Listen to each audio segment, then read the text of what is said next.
Gracias, senador. Un comentario para los comisionados. Siéntase con la libertad de que después de las preguntas, no solamente uno de ustedes, no tiene que ser uno solamente de ustedes quien haga la respuesta, sino que puede decir, bueno, va primero la comisionada, después el comisionado presidente, en fin, como ustedes quieran, para efecto de satisfacer la pregunta que se les hace. Adelante, presidente, por favor. Gracias. Muchas gracias. Si me permiten, solo para abundar un poquito en la respuesta que hizo anteriormente el senador Gerardo Flores. Por supuesto que es un tema de la mayor importancia el cumplimiento de lo que ordena la ley para la desincorporación de activos de Telmex. Hay varias formas de ver esto. Desde luego que está previsto emitir disposiciones regulatorias, así lo prevé la ley, respecto de criterios objetivos para determinar cómo se puede cumplir o no con estas condiciones de competencia que mandata la ley. Esas disposiciones regulatorias tienen que emitirse mediante un proceso de consulta pública, así lo ordena la ley, y eso es lo que tomaremos desde luego en cuenta. A propósito de las preguntas que hacía el senador Rabindranath, muchas gracias. El amparo de Telefónica es un amparo en el cual se concede el amparo por un desechamiento por notoriamente improcedente de una denuncia. Es importante señalar dos cosas. Lo primero, que esto también será materia de las disposiciones regulatorias que en su momento emitirá el instituto. Lo digo por las acciones a seguir en un futuro. Lo segundo es que ya actualmente la ley prohíbe las exclusividades tratados del agente económico preponderante, que era un caso precisamente en materia de la denuncia presentada. Y lo tercero y muy importante, que ahora con el mandato legal claramente expuesto de que la autoridad investigadora es autónoma, corresponderá a la propia autoridad investigadora, sin conocimiento del resto del instituto, la admisión o desechamiento de este tipo de denuncias y su seguimiento. Pero insisto, en cualquier caso es materia de la disposición regulatorias, nos está corriendo el plazo para emitirlas, vence a principios del próximo año y lo haremos en un proceso de consulta pública. Por lo que hace la pregunta relacionada con el apagón analógico, es muy importante tener presente qué corresponde a cada una de las autoridades en este proceso. Como ustedes saben, antes de la reforma constitucional, la extinta COFETEL tenía ambas atribuciones, la carga regulatoria y también la parte ejecutiva de la entrega de decodificadores. Con la reforma constitucional se desdoblan estas funciones. El Instituto Federal de Telecomunicaciones tiene el deber de ordenar el apagón analógico y conserva la parte regulatoria, pero toda la parte relacionada con la entrega de dispositivos y dónde se entregan es algo que es ajeno al instituto. Lo que dice la ley, y en ese contexto se modificó la política para la transición a la televisión digital terrestre, es que cuando se cumpla con la entrega en este 90% de la población de más bajos recursos que define la Sedesol, se le notificará al instituto y el instituto ordenará en ese entonces los apagones. Subrayo la importancia de esta distinción porque el instituto es ajeno a esa parte ejecutiva de la entrega de los dispositivos, del manejo de recursos públicos para la entrega de esos dispositivos. Sin embargo, estamos por supuesto muy coordinados, dado que requiere de la información que obra en poder del instituto y que además se ha entregado desde el primer día, que tiene que ver con las zonas de cobertura y la disposición de señales digitales para cumplir con estas obligaciones. Por último, por lo que se refiere a las bases de licitación y a la segunda modificación específicamente. La ley prevé varias cuestiones que no estaban previstas originalmente en el título de concesión y en las bases y en la convocatoria expedidos en aquel primer momento, en el primer trimestre de este año. Por ejemplo, la expedición de un título de concesión única, la expedición de un título de concesión del espectro radioeléctrico para uso social, que ameritó un capítulo en la nueva legislación. El deber de pedir, porque así está, que quien acuda al proceso licitatorio venga con una opinión favorable de la Comisión de Inversiones Extranjeras. Y aquí permítanme hacer un paréntesis, es la propia ley que regula este dictamen que prevé 45 días para obtenerlo y la posibilidad de su reglamento incluso de ampliarlo en algún momento. Nosotros tenemos que prever eso. En nuestra convocatoria se prevé la posibilidad de que cuando se acuda el próximo noviembre a participar en el proceso de licitación se traiga por lo menos la solicitud de la opinión presentada. Pero corre un plazo para que ya vengan con esta opinión favorable que ordena la ley. Y es por eso que se ajustaron los plazos para prever que la constancia de participación se dará hasta ese entonces, que es en enero. Que es hasta, precisamente, perdónenme, es en febrero, es un poco después, considerando precisamente este plazo para que este particular pueda obtener de otra autoridad distinta del instituto esta opinión favorable. Hasta ese entonces, de hecho me parece que nos dimos un día o dos después de ese plazo previsto en la ley, es cuando se emitirán las constancias de participación. Espero haber contestado las preguntas, senador. Gracias, presidente. Senador Rabín, ¿quiere hacer uso de la réplica, por favor? Con todo gusto, compañera senadora. Bien, pues solo para expresar lo que mencioné ya durante mi participación, que sin duda esta reforma contó con el mayor de los consensos de los partidos políticos al interior de este Senado y hay una gran esperanza en la población de nuestro país de que las cosas puedan cambiar y para bien, que tengamos mayor competencia, tanto en telefonía, en internet, mayores opciones, sobre todo en el ámbito cultural, educativo, en el caso de la radio, en el caso de la televisión, etcétera, y que por ende nos interesa muchísimo el proceso de licitación que está en marcha. Agradezco la explicación respecto al porqué de los cambios y que se están ajustando justamente a la ley, y comentar también que en el afán de poder fortalecer los trabajos de este instituto, que estamos por supuesto abiertos a poder recibir puntos de vista respecto de la ley que en este momento ya es vigente, pero que por supuesto es perfectible y puede ser susceptible de cambios. Y en ese sentido, comentar el interés de poder aportar, insisto, para que finalmente los usuarios, que es a quien nos debemos, a quienes deben también ustedes su trabajo, y quienes serán los directamente beneficiados o perjudicados, en todo caso, dependiendo de las acciones que tomemos, pues puedan verse fortalecidos por las acciones que podamos emprender en el Senado y, por supuesto, por las que ustedes encabezan en el Instituto. Muchas gracias por sus respuestas y estaremos muy atentos. Muchas gracias. Senador Corral, adelante, por favor, si es tan amable. Perdón, gracias.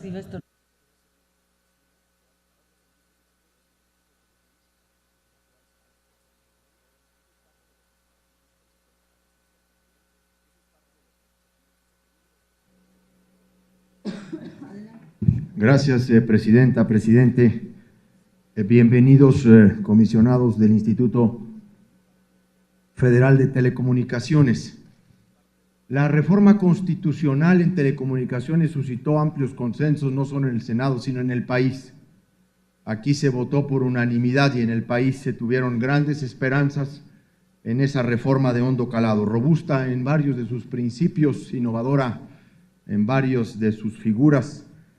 Creó un órgano constitucional autónomo con enorme poder, dotado de amplias facultades, quizá después del Banco de México y del Instituto Nacional Electoral. El IFETEL es uno de los órganos constitucionales más robustos.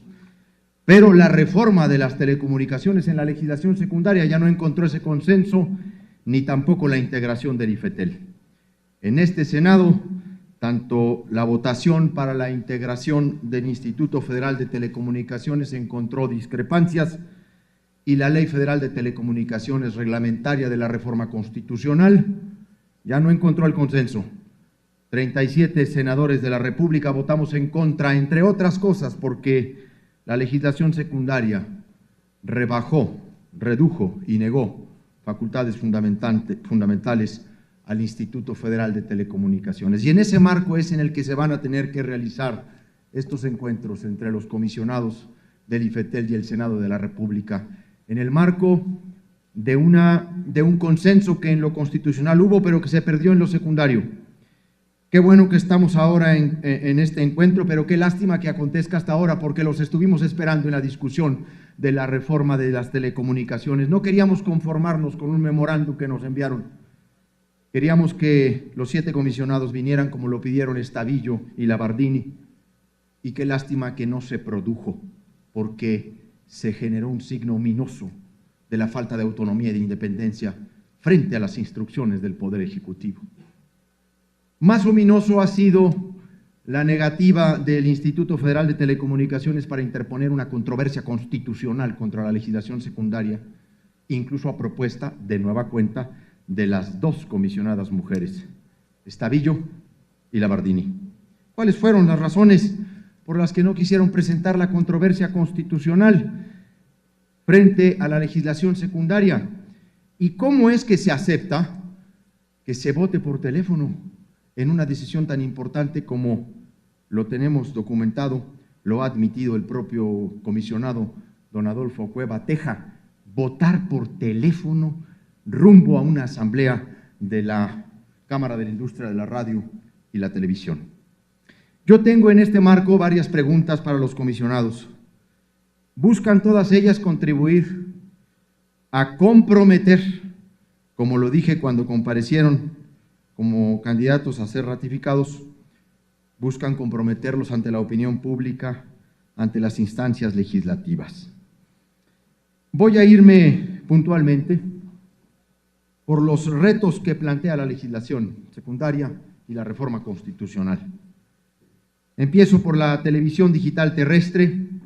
Lamentable que lo poco que se sabe se conozca por las plumas de Televisa, que para colmo hablan de falta de coordinación entre el Instituto Federal de Telecomunicaciones y la Secretaría de Comunicaciones y Transportes.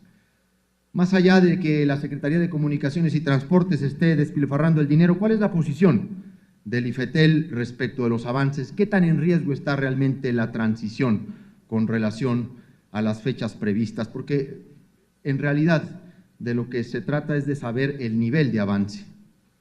Sobre la red abierta que aquí se ha señalado, y lo que escuché ahora al licenciado Contreras, al presidente del instituto, señalar sobre los contenidos del convenio. A ver, yo creo que más allá del convenio, don Gabriel, más allá del convenio que se ha suscrito, en realidad el tema es cuál es el avance.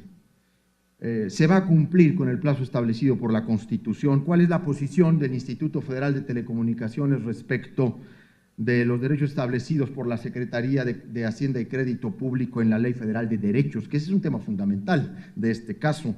¿Permiten o no permiten cumplir con la cobertura que mandata el sexto constitucional? ¿Cuál es la política espectral que perseguirá el Instituto Federal de Telecomunicaciones? ¿Qué se va a hacer con el espectro sobrante en 1.7, 2.1 gigahertz? ¿Qué se va a hacer con los 90 megahertz que se recuperaron de la banda de los 2.5 gigahertz? ¿Cuáles van a ser los criterios de eficiencia espectral y cuándo se va a conocer y aplicar? El espectro en manos del Estado, conjuntamente con la red abierta, permiten pensar en un nuevo operador entrante, en un nuevo operador. Pues esta es una apuesta real de esta política. ¿Qué está pasando con América Móvil? Conocimos de esta jugada de Slim, que por cierto pues la preveía la legislación secundaria, pero ¿cuáles son los criterios generales y de regulación que se seguirán en la desinversión? ¿Cuáles son los tiempos? ¿Cuáles son los objetivos? ¿Cómo va la supuesta investigación de poder sustancial de mercado en el mercado de la televisión de paga? ¿Cuáles son los tiempos de esta investigación? Porque una de las respuestas que yo escuché de los comisionados con relación a la reforma y la polémica sobre preponderancia, pues es que prácticamente era el tema de poder sustancial de mercado casi un sustituto del tema de preponderancia. Y dado que aceptaron el noveno transitorio sin chistar, que terminó quitándoles un brazo fundamental en materia de competencia económica, ¿verdad? Lo que el 28 constitucional les daba con toda claridad, el noveno transitorio, la famosa cláusula Cablecom, ¿verdad? Una vez que aceptaron esto, pues por lo menos saber qué opinan de una transacción de 12,000 millones de pesos sin que ustedes participen. ¿Cómo va a afectar esto a los mercados? ¿Cómo vislumbran? ¿Se va a afectar o no a los consumidores? La venta de Yusacel, la compra de Cablecom, ¿qué le va a suceder a los usuarios finales? Y un tema que es muy importante y que colocó en la palestra de la opinión pública el periódico Reforma, es el tema de las sesiones públicas. Leímos una nota el 28 de, creo que el 24 o 25 de septiembre, sobre el tema de las sesiones públicas, que es un asunto muy importante porque el artículo 47 con toda claridad señala que los acuerdos y resoluciones del Pleno del Instituto serán de carácter público y solo se reservarán las partes que contengan información confidencial o reservada. Dice, las sesiones también serán de carácter público, excepto aquellas en las que se traten temas con información confidencial o reservada. Respecto de los dos párrafos anteriores, solo será considerada información confidencial o reservada la declarada como tal bajo los supuestos establecidos en la Ley Federal de Transparencia y Acceso a la Información Pública Gubernamental y demás disposiciones aplicables. O sea, ¿cómo se va a determinar el cumplimiento de que las sesiones del Pleno del Instituto Federal de Telecomunicaciones sean públicas? O, la pregunta más concreta, ¿cuál es su interpretación? Digo, esto es para cualquier comisionado, no solamente para el señor presidente Contreras. Aquí yo creo que también la compañera, la comisionada Estavillo y la Bardini a lo mejor quieren opinar sobre estas cuestiones. No sé cómo se han distribuido la carga de trabajo frente a las preguntas del Senado, pero ¿cuál es su interpretación de sesiones públicas? Antes las sesiones no lo eran, porque había suspensión. Ya no la hay. ¿Cuál es su interpretación de máxima transparencia, dado que han cerrado las sesiones con el argumento, no quisiera llamarlo pretexto, de información privilegiada o confidencial, perdón, cuando 95% de la información que se utiliza es pública? ¿Por qué se eliminaron todos los indicadores del sector y los informes trimestrales? Ahora el senador Flores preguntaba que pues no se ve en los informes trimestrales las ofertas públicas. No, pues es que no se pueden ver porque los informes trimestrales ya no se están realizando. ¿Por qué desaparecieron? Durante 15 años el regulador los había tenido. Yo creo que es una cuestión que tiene que ser solventada con detalle. También se eliminó el sitio de quejas por servicios, sin antes tener la previsión de sustituirlo con otro, mientras se remozaba o se rediseñaba, etcétera, etcétera. Y luego sobre el tema de las dos cadenas, porque este es un asunto que para mí que para toda la población es muy importante, el tema de la licitación de dos nuevas cadenas de televisión, porque hubo modificación efectivamente a las bases de licitación, pero hay una pregunta fundamental. ¿Cuáles van a ser los criterios que a juicio del regulador deberán tomarse en consideración para su otorgamiento, si, como establece la Constitución, no deben ser los criterios económicos los que determinen? En fin, me he alargado mucho, perdón, presidenta, pero pues hace buen tiempo que no nos veíamos en el Senado, entonces pues hay que aprovechar estas ventanas que generosamente se abren para discutir los asuntos públicos en la tribuna pública del Senado. Por sus respuestas, su atención, muchas gracias. No debo de decir bienvenidos al Senado de la República, aunque lo diga al último, pero son bienvenidos. Gracias, senador. Presidente, ¿nos indicas, por favor? Tomamos nota de 7 bloques de preguntas, si nos lo permite iremos dando respuesta. Primero el comisionado Fernando Borjón respecto de los avances en la TDT. Muchas gracias.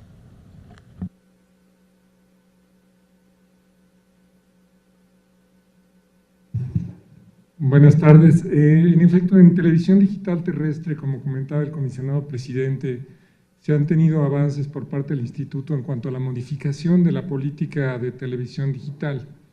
Hemos modificado esta política desde el punto de vista del regulador del sector, tomando en cuenta el nuevo modelo que planteó desde la reforma constitucional esta soberanía.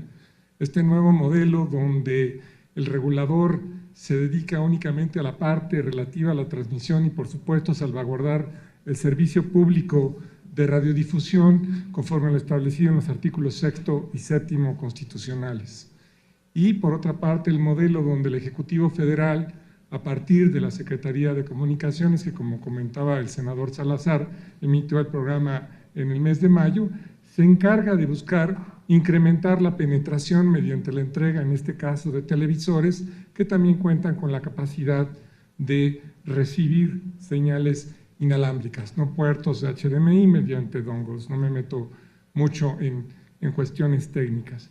Entonces, tenemos este programa por parte de la Secretaría enfocado a la penetración y el programa, digamos, o la política que sigue el Instituto relativa a que existan transmisiones digitales en todo el país. La política enfocada a nuestra responsabilidad, a nuestra competencia, que es la relativa a la transmisión, es la que está plasmada en la política de televisión digital terrestre. También se trata de una política que está orientada a salvaguardar la fecha del 31 de diciembre del 2015 establecida en la Constitución por esta soberanía, para contar con todas las condiciones técnicas relativas a la transmisión. Así se está mandatando en la modificación de la política de televisión digital terrestre publicada en el Diario Oficial el pasado 11 de septiembre, que todos los canales del país deberán estar transmitiendo para el mes de agosto del 2015 señales digitales. Es decir, tendríamos ya bañado el país de señales digitales.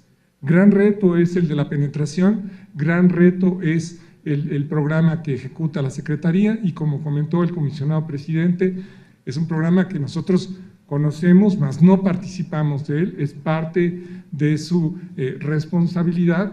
Nosotros nos coordinamos en lo relativo a que sepa qué huellas, qué población debe cubrir en cada caso. Es decir, nosotros le decimos a la Secretaría cuál es la huella de una estación, cuáles son las poblaciones que hay dentro de esta huella. Por lo tanto, la Secretaría se enfoca a que esa población dentro de esa huella tenga los equipos necesarios para poder llevar a cabo el apagón.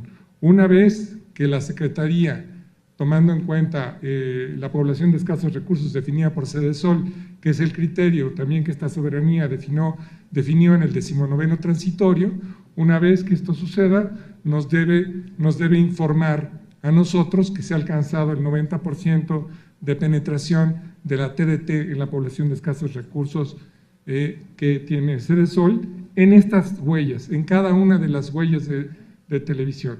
Cuando esto suceda y con base en la información que nos brinde la Secretaría, estaremos en posibilidad de llevar a cabo el apagón. Entonces, ¿en qué situación estamos? Pues estamos orientados hacia una política que logre las transmisiones, eso dentro de nuestra competencia como órgano constitucional autónomo, dentro de la competencia del regulador, buscando salvaguardar el servicio público de radiodifusión con base en los criterios que estableció esta soberanía en cuanto a lograr el grado de penetración necesario. Ese grado de penetración tendrá que ser logrado mediante los programas de penetración que lleva a cabo la Secretaría de Comunicaciones y Transportes, que bien detalló el senador Salazar. Muchas gracias y creo que son varios bloques, así que toda la palabra. Tomaría yo el segundo bloque de preguntas. Muchas gracias.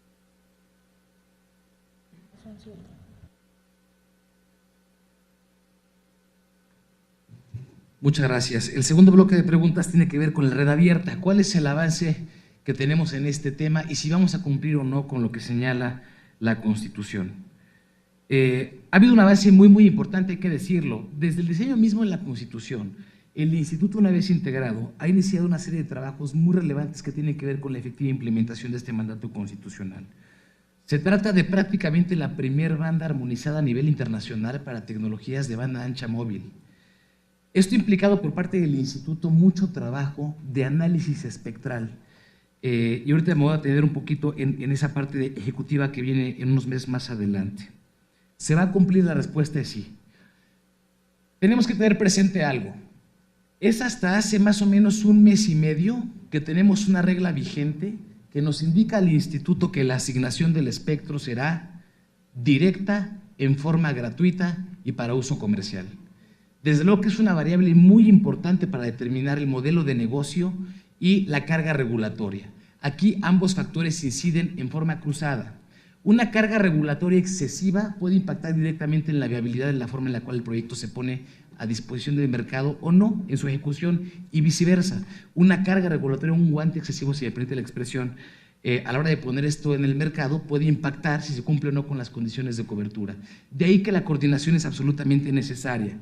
Decía yo que cuando celebramos este convenio con la Secretaría de Comunicaciones y Transportes el pasado 9 de octubre, lo que hicimos fue formalizar este intercambio que ha habido en los hechos desde hace muchos meses, que ha implicado revisar las posibles condiciones de cobertura, de calidad, de precio, cómo se va a cumplir con el principio de neutralidad a la competencia que establece la propia ley, la no discriminación, qué carga regulatoria se va a llevar respecto a la compartición de infraestructura. Cada una de estas variables implica un análisis muy profundo que ha hecho el Instituto. Pero no solo eso, hemos trabajado en coordinación con la Secretaría de Comunicaciones y Transportes, porque así lo ordenó este Congreso de la Unión, en la determinación del modelo de uso asociado a la banda 700. Y es producto de esa coordinación que el gobierno federal, en coordinación con el instituto, determinó como un precio tope, subrayo, tope, como un precio máximo 20 centavos megahertz pop. De acuerdo con los análisis que hemos hecho, tanto el gobierno federal como el instituto, este precio tope sí permitiría la viabilidad del proyecto. Subrayo, tope. Por supuesto que un precio menor implicaría también la viabilidad del proyecto y, decía yo, son variables que juegan en forma cruzada. Implicaría buscar mayores condiciones de cobertura o mayores condiciones de capacidad o mayores condiciones de calidad. Estamos coordinados y el convenio que suscribimos hace poco únicamente formaliza esta coordinación que se ha venido dando desde hace muchos meses. Se va a cumplir con el mandato constitucional. La cuestión ordena el inicio de la instalación de la red pública compartida a más tardar este año. De acuerdo con el cronograma fijado, a más tardar en diciembre de este año, estaremos viendo en varias regiones del país varios proveedores de capacidad con antenas montadas, utilizando la red 700. Esto va a permitir estresar, como dicen los técnicos, las redes, revisar con tráfico urbano y no urbano qué capacidad ofrece esta red de nuestro país, que se va a utilizar por primera vez, también hay que decirlo. Y una muy buena noticia, y también producto de los mensajes adecuados que se han dado y este trabajo intenso por parte del instituto y la coordinación con la Secretaría, es que hoy ya tenemos disposiciones móviles aptos para recibir la banda 700. Son economías de escala que estarán al alcance de todo el mundo y precisamente lo que se pretende es que se logre lograr esta conectividad móvil en toda la República. Decía yo, como parte de este convenio, la Secretaría de Comunicaciones y Transportes iniciará a través de lo que le llaman vendors, proveedores de infraestructura, aprobar estas redes. Eso implica, por supuesto, una coordinación para que el instituto otorgue concesiones de uso experimental y, desde luego, iniciar todo este cronograma de trabajo que culminará con la adjudicación a finales del próximo año. Espero haber contestado la pregunta, senador, y con la venia de la presidenta, el siguiente bloque sería por tu comisión. Muchas gracias, presidente. ¿Quién sería el...? Por favor, adelante, comisionado.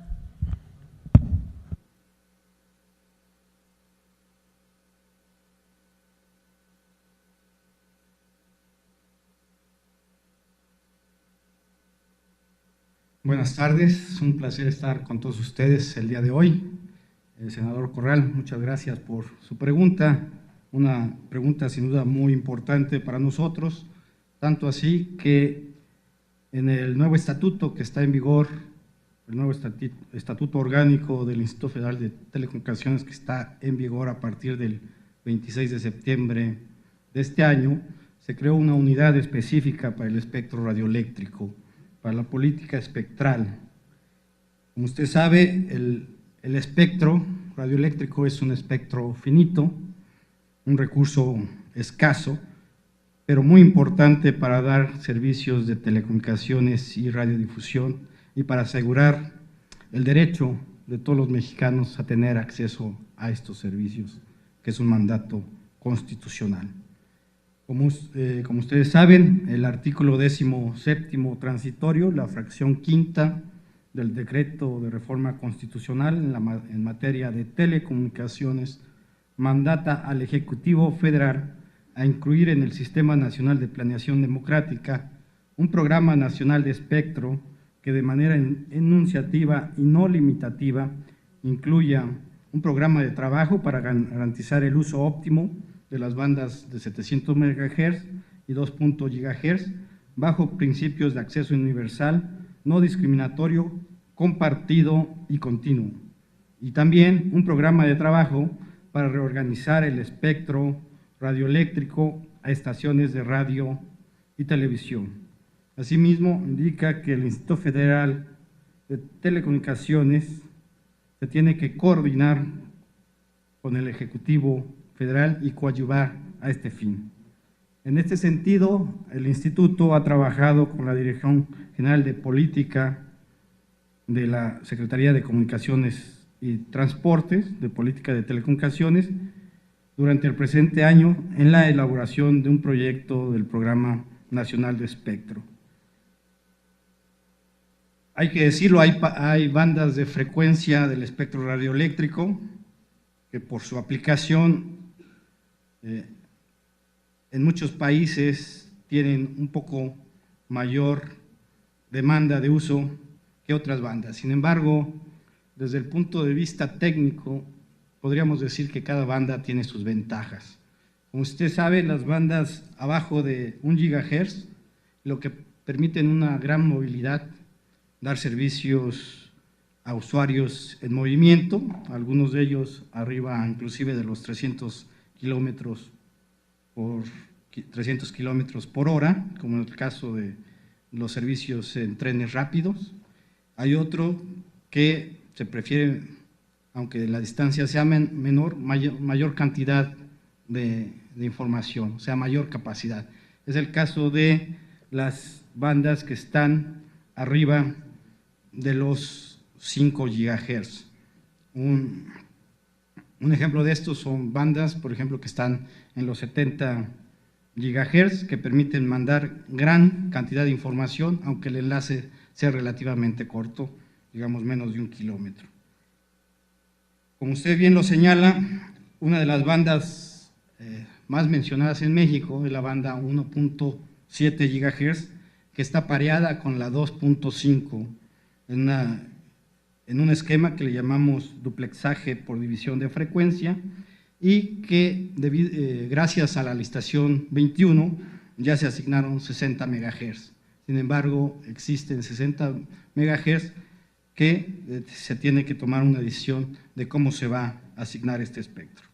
En la banda de 700, ahí tenemos de 700 MHz, ahí tenemos un 90 MHz, que en el esquema que se diseñó permite utilizarlo tal vez de forma armonizada con el resto del mundo. Es decir, el modelo APT permite prácticamente que sea la primera banda de telecomunicaciones móviles armonizada a nivel internacional, que pueda ser utilizada en las diferentes regiones, en las Américas, en Europa, en Asia. Y la gran ventaja de esto es que los dispositivos que haya en esta banda va a ser relativamente baratos por la gran economía de escala que se espera tener. Aquí tenemos 90 MHz, otra banda que se ha visto que tiene una aplicación interesante, es la banda, como usted bien lo menciona, la 2.5 GHz. Aquí es una banda de 190 MHz. Hay también una tendencia mundial a utilizarla como duplexaje por división de frecuencia, es decir, utilizar aproximadamente 30 MHz para las comunicaciones que vayan de un dispositivo móvil a una radio base, y de 70 MHz de las que vayan de una radio base al dispositivo móvil. Esto nos da un ancho de banda de 140 MHz en esta tecnología, pero además nos permite tener 50 MHz para otras aplicaciones que se manejan como duplexaje por división de tiempo.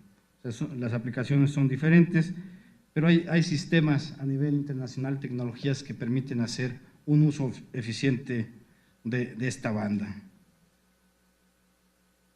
Aquí es importante señalar que estamos trabajando para que se concreten estas actividades, que se llegue a establecer el Programa Nacional de Espectro, lógicamente alineado con el Plan Nacional de Desarrollo 2013-2016, y hemos estado elaborando un proyecto también de Programa Nacional de Espectro, mismo que aún tiene el estado de documento de trabajo, y dicho documento se encuentra en proceso de consulta con las diferentes áreas dentro del Instituto Federal de Telecomunicaciones, con el objeto de robustecerlo.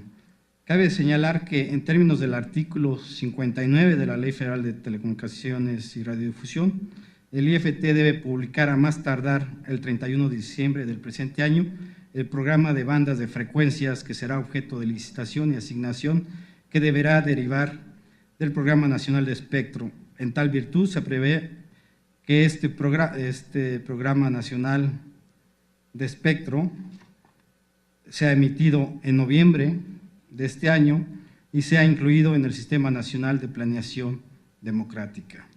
Hay consideraciones técnicas que se están tomando en cuenta para determinar cuál será el uso más eficiente de estas bandas. Hay cuestiones técnicas. El uso más eficiente de esta banda no solamente nos las da en sí el espectro radioeléctrico, el poder tener bloques de espectro cada vez mayores, sino también la tecnología que se desarrolle en los mismos. Hay un parámetro técnico, concretamente a su pregunta de cuál es la forma más eficiente de utilizar este espectro, hay un parámetro técnico que se llama la eficiencia espectral de las tecnologías. Esto quiere decir el número de bits que se pueden mandar por cada ciclo o por cada hertz. Lógicamente, entre mayor este número, mayor cantidad de información y mayor servicio se puede dar. Entonces, es muy importante observar para la definición tanto del Programa Nacional de Espectro como del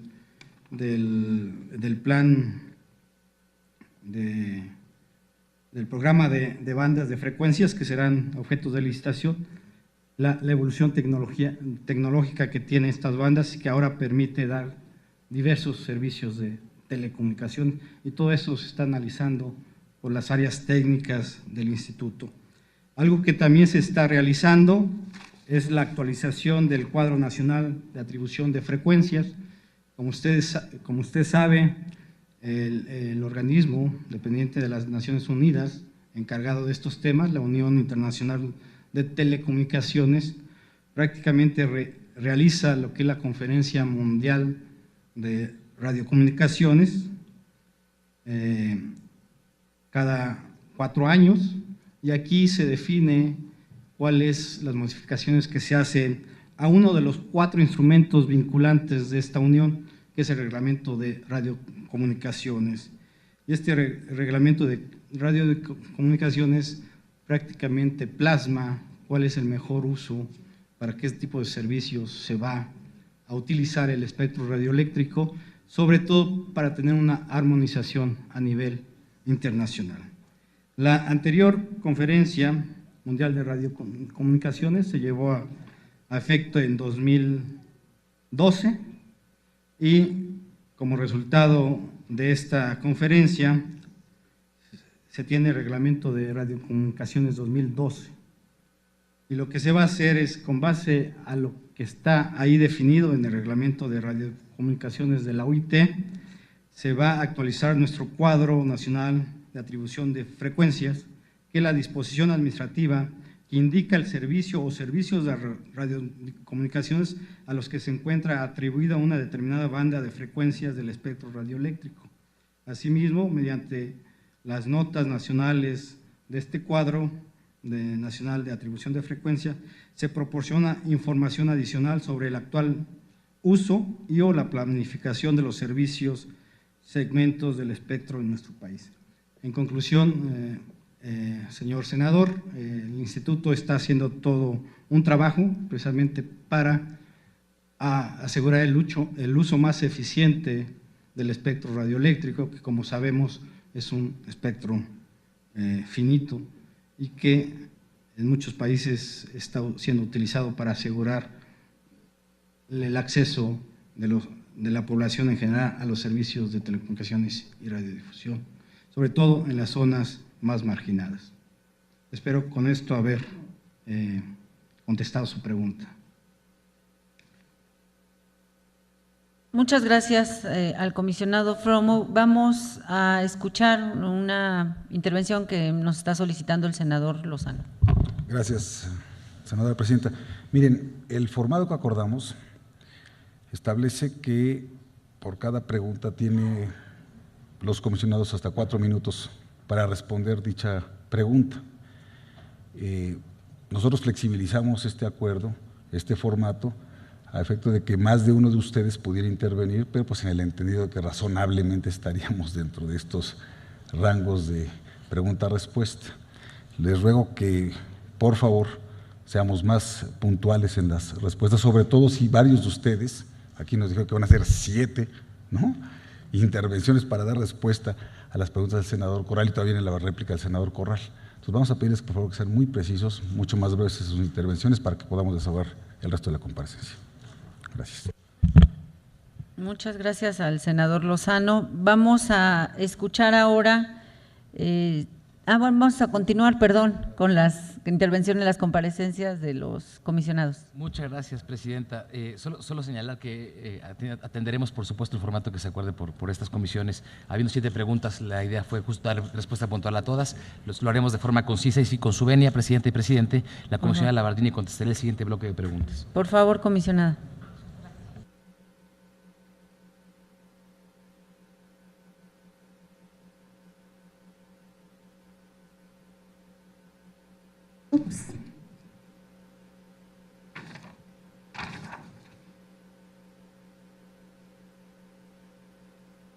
Muchas gracias, muy buenas tardes, señores senadores y senadoras, miembros de las Comisiones Unidas.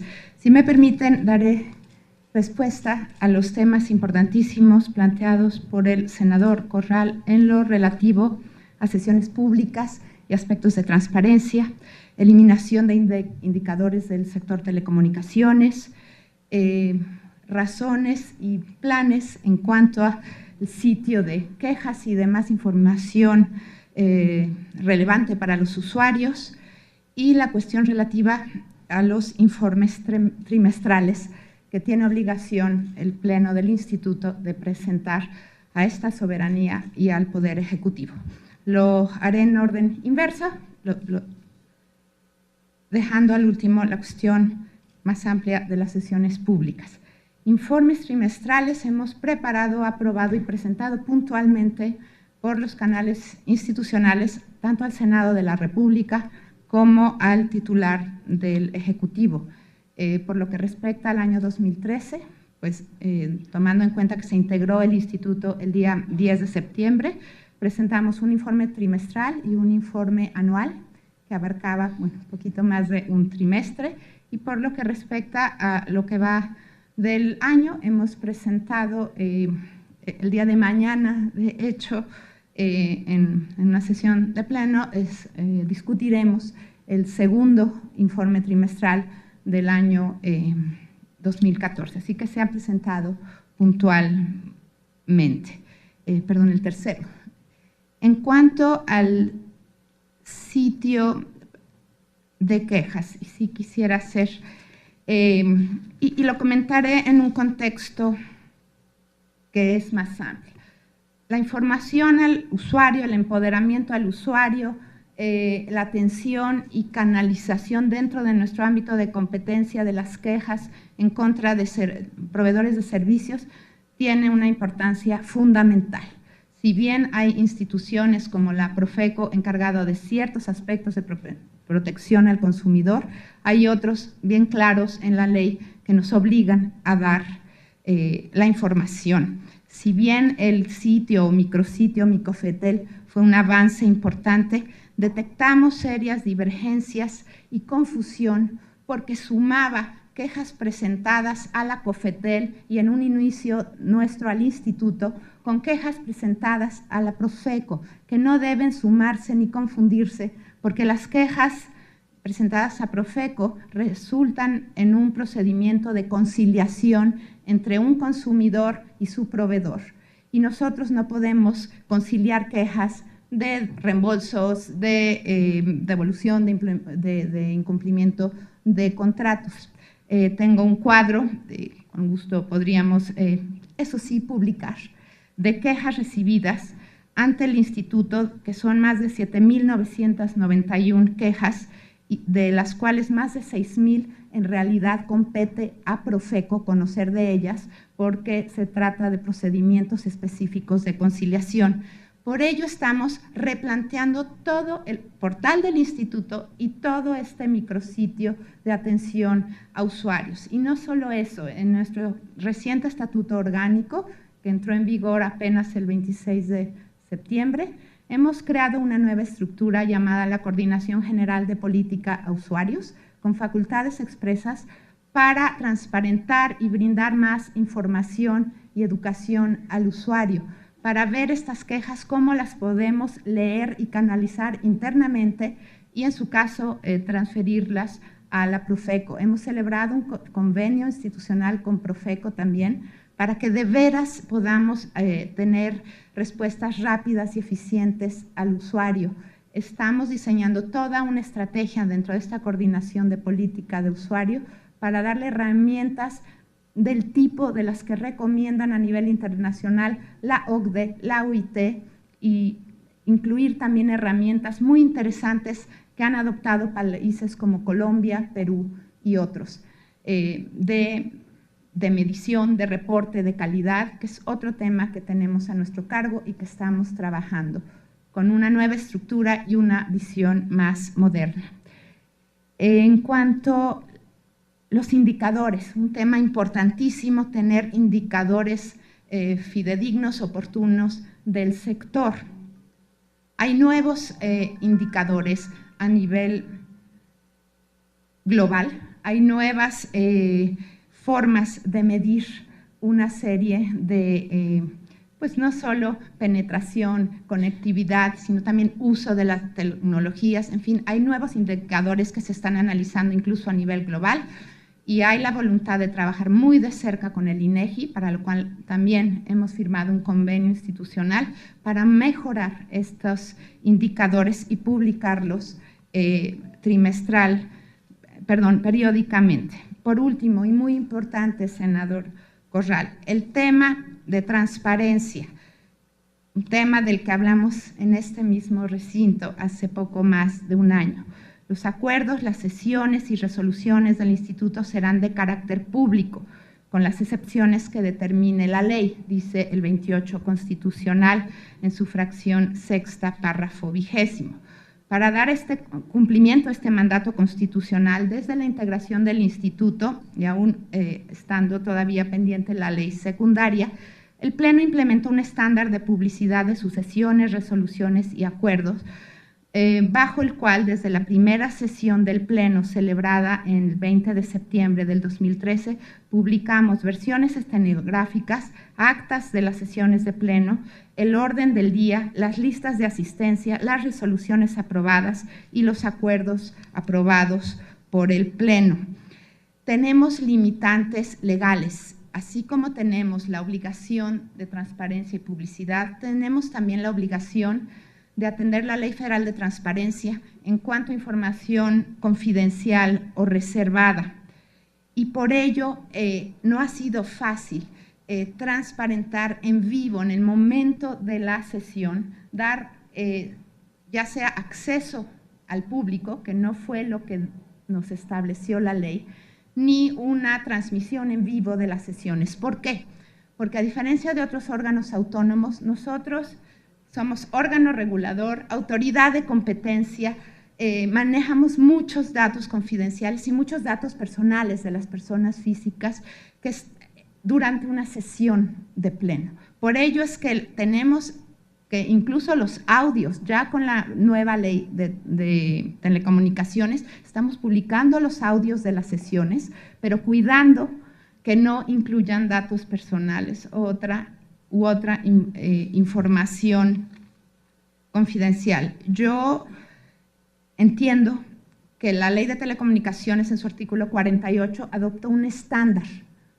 Puede ser no el más amplio, pero adoptó un estándar de que se graben las sesiones del Pleno y se publiquen versiones públicas de esas grabaciones. Yo quisiera pedir su apoyo, que ahora en el marco de una nueva legislación secundaria en materia de transparencia, que muy pronto yo considero deberá venir, dado que la reforma constitucional al sexto exigió que se publicara más tardar en febrero de 2015 una nueva ley de transparencia, quizá allí podría definirse con más claridad qué es el carácter público, cuando son órganos colegiados, cómo deben de ser sus sesiones y cómo en la práctica vamos a atender estas problemáticas de estar debatiendo y deliberando un asunto sin mencionar nombres o datos numéricos que pudiesen ser secretos comerciales o información confidencial. Se nos complica, y con esto termino, porque la Ley Federal de Competencia Económica también establece serias responsabilidades si divulgamos cualquier información confidencial que haya sido materia de una investigación de competencia económica antes de que sea notificado a la parte con interés jurídico. Es artículo 125 y 124 de la ley.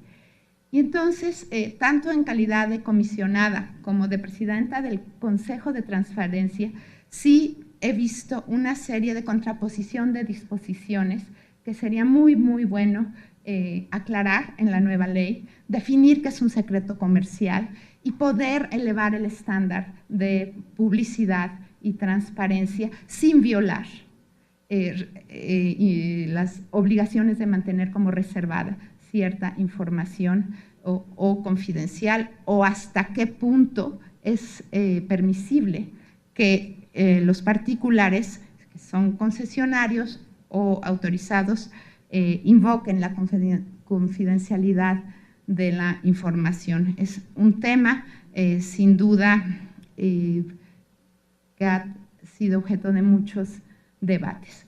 Sin embargo, conforme a nuestro nuevo estatuto, sí quiero decir que vamos a estudiar una serie de lineamientos de transparencia que se someterán al Pleno en su oportunidad por la Unidad de Enlace de Transparencia, que estamos dispuestos a revisar cada uno de los aspectos de transparencia, tanto del Pleno como de las unidades del Instituto, y que hemos, hasta el día de hoy, hasta el Pleno del 24 de septiembre, o sea, hace apenas unas semanas, está ya publicada la orden del día, la lista de asistencia, la versión estenográfica, y son muy, muy pocas las sesiones que no se han publicado por cuestiones de deberes de confidencialidad, sobre todo cuando estamos deliberando en calidad de autoridad de competencia económica.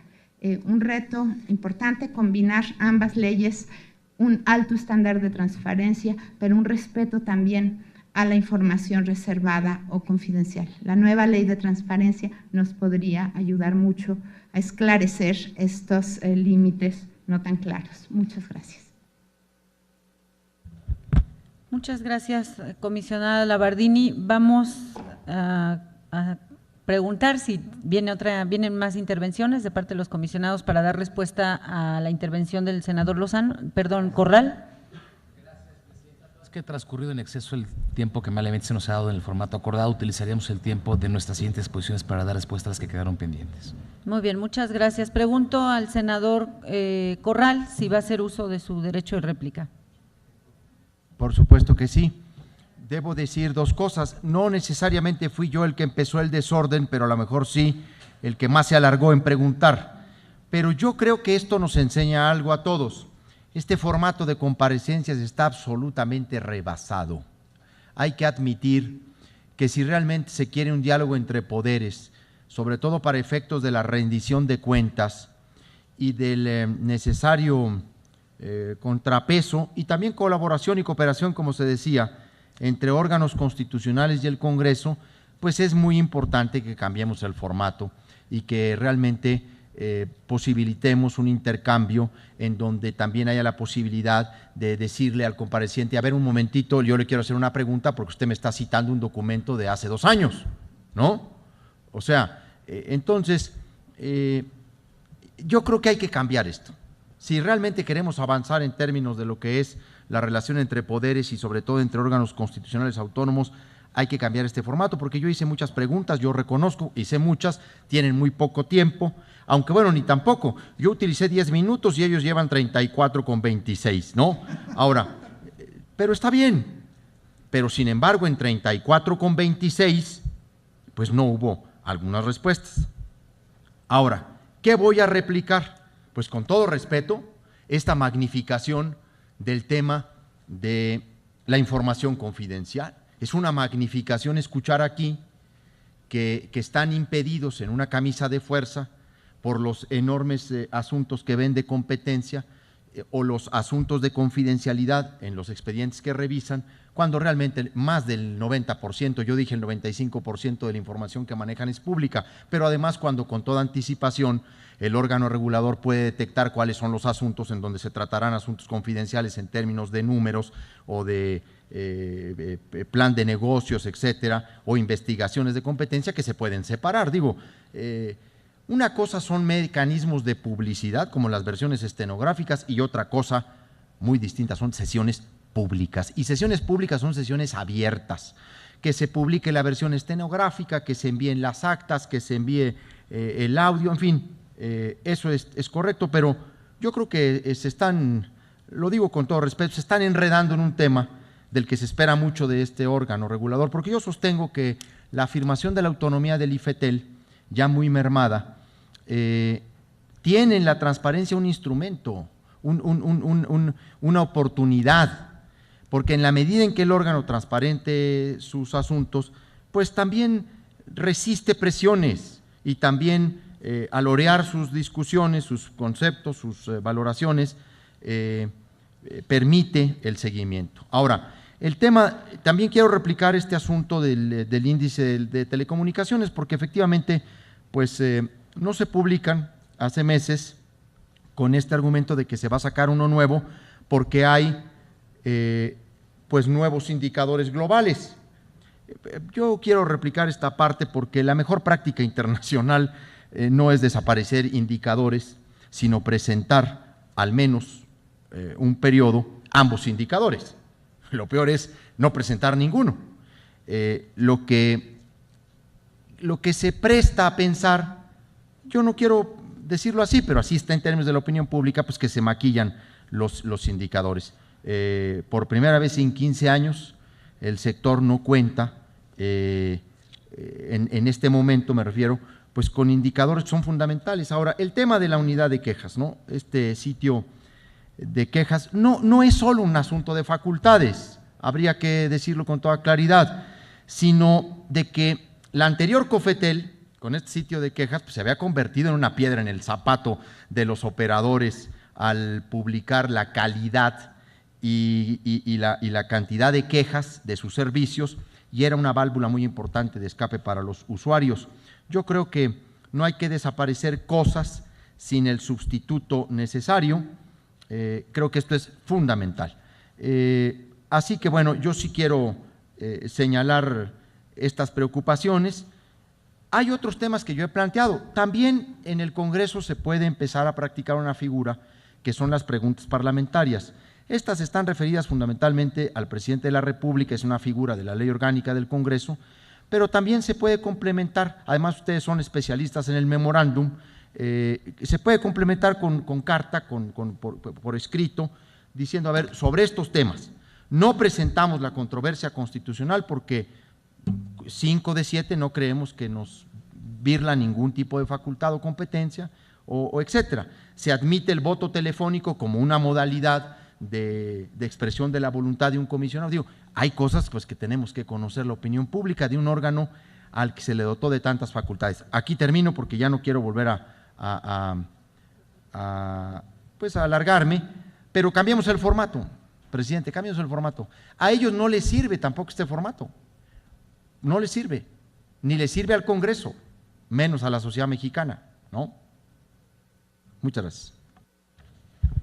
Muy bien, muchas gracias al senador Corral y por supuesto que, como lo dijimos desde un principio en esta comparecencia, una parte importante de este ejercicio es la posibilidad de retroalimentarnos, de revisar no solamente si lo que hemos ido haciendo al impulsar, al apoyar la creación de este órgano ha sido lo conveniente, sino también, como hoy lo estamos revisando, la conveniencia de continuar o no con este tipo de formatos para la presentación de las comparecencias. Tomamos nota entonces y continuaríamos con la participación del Partido Revolucionario Institucional en voz de la senadora Itzel, que sería quien estaría haciendo uso de este espacio por parte del PRI. Itzel Ríos, senadora. Muchas gracias, muy buenas noches. Yo sí inicio dándoles la bienvenida, les agradezco que están aquí. Yo sé que no solamente es un tema de formalismo ni de cumplimiento, soy convencida que también ustedes tienen esa convicción de tener contacto con la sociedad y contestar abundantemente, como se ha visto aquí, todas las preguntas e inquietudes. Independientemente que esté rebasado, ¿no?, el modelo o el formato, yo creo que se tiene que dar la rendición de cuentas. Eso es algo que nosotros cuando establecimos la ley sabíamos que no terminaba con la aprobación.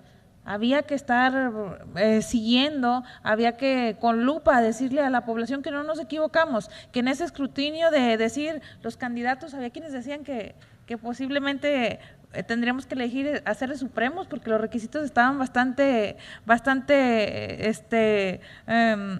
concretos, estrechos, pero yo sí creo mucho en que este instituto le va a dar mucho a la sociedad y que hay mucho avance. También traía varios comentarios que los voy a omitir por tiempo, pero sí no voy a omitir las preguntas. A partir del 28 de mayo se aprobó el acuerdo para establecer los comités técnicos responsables de los sistemas y reglas de operación. Además de esto, se llevaron a cabo las primeras sesiones el día, si no estoy mal, 23, 24 y 25 de junio, sentando las bases para trabajar en coordinación con el agente económico preponderante sobre el tema. Al respecto, me gustaría hacerle algunas preguntas. Sé que ustedes, por su conocimiento, aquí nos podrían tener 4 o 5 horas. Yo sí les pediría que pudiéramos tocar puntos, entendiendo que si tuviésemos alguna pregunta más que queremos detallarla más, pues estarán ustedes en toda la disposición de podernos escuchar y poder saciar varias de las preguntas. Mis inquietudes serían las siguientes. ¿Cuáles son los avances que se han generado en torno a la implementación de los sistemas electrónicos de gestión? ¿Cómo se han coordinado las acciones entre el IFT y el agente económico preponderante?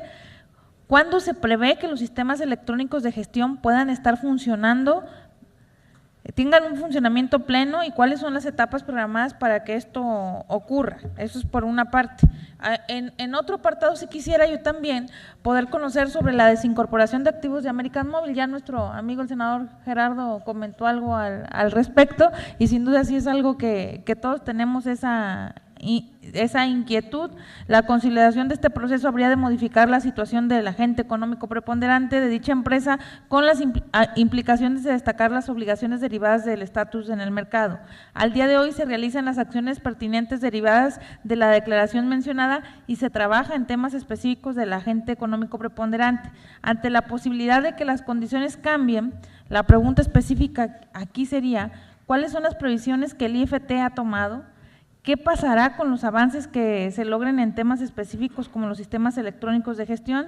¿Y cuál sería la condición de American Móvil conforme al planteamiento de venta de activos que realiza? Se oyen muchas, pero ojalá en una sola exposición nos pudieran dar respuesta, que finalmente están ligadas y tiene que ver con inquietudes que obedecen al mismo orden. Yo les agradezco de verdad en demasía, no me amplío más por obviedades de tiempo, pero sí, más que el tiempo, es el centro del tema del que tenemos que tocar, y vuelvo a insistir, les agradezco. Si nosotros tuvimos esa oportunidad de manera delicada y hasta con lupa de haberles elegido, pues también es nuestra responsabilidad estar aquí y además tener la confianza de que están haciendo ustedes las cosas bien, porque sin duda se trata del futuro de este país, pero también de un prestigio que convencida estoy que le van a cuidar bastante bien, porque viene el prestigio del instituto, pero también el personal, y ese es el que siempre hay que ir cuidando, independientemente de que los cargos vayan pasando a lo largo de los años. Muchas gracias. Muchas gracias a la senadora Itzel Ríos. Vamos a escuchar la respuesta de parte de los integrantes del IFT.